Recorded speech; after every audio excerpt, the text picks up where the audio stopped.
ഇപ്പൊ നിങ്ങളുടെ ഹീറോ എന്ത് ചെയ്യുന്നു? എന്റെ ഹീറോ തോറ്റിട്ടില്ല. പുള്ളിക്കാരൻ അടുത്ത സിനിമയ്ക്കുള്ള കഥകൾ കേൾക്കുകയാണ്.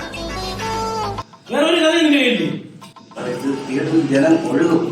എന്റെ പണം ഒഴുകി പോയി. ഇതുപോലത്തെ പണം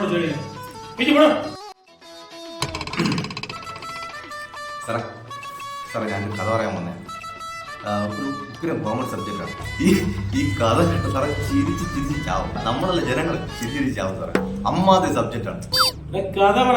സാറേ എനിക്ക് ആലോചിച്ചപ്പോഴേ എനിക്ക് ചിരി വന്നു സാറേ. ചിരി കേട്ടോണ്ടിരിക്കാനല്ല എനിക്കിവിടെ സമയം. Get out!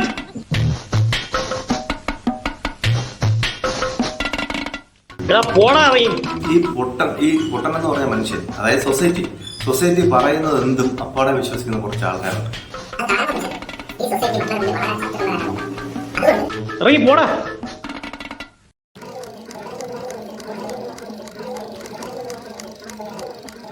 നിന്നെ നീ പഞ്ചായത്തിൽ കണ്ടുപോകും. இன்னொரு கதை சொல்றேன் சார். എന്റെ ഒരു അടിപൊളി കഥയുണ്ട് സാർ. സാർ അത് അംഗീകരിക്കുമെന്ന് എനിക്ക് ഉറപ്പാണ്. ഇതുവരെയും ഒരു സ്റ്റാറിന് മുമ്പിൽ ഞാൻ ഇത് പറഞ്ഞിട്ടില്ല. കുറച്ച് പണച്ചെലവുണ്ട് സാർ. ബിഗ് ബഡ്ജറ്റ് പടമാണ്. എത്ര വേണ്ടി വരും? മുന്തിയ കാറുകൾ വേണോ?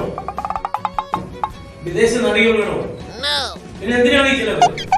ഇതിന് 10,000 ലിറ്റർ ബ്ലഡ് വേണ്ടി വരും സാർ. എത്ര? 10,000. ഇവിടെ ഒരു ചോര പുര വീഴും. അതിൽ സാറ് നീന്തി തുടിക്കണം. വില്ലന്മാരെ കളിച്ചു കീറി നിൽക്കുന്ന നരഭൂതിയാണ് ഇതിലെ ഹീറോ. പച്ചയ്ക്ക് രക്തം കുടിക്കും.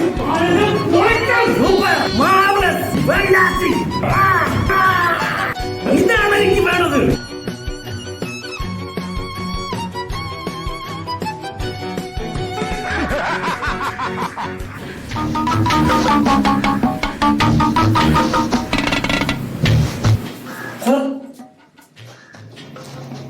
കഥ പറയാനാണ്.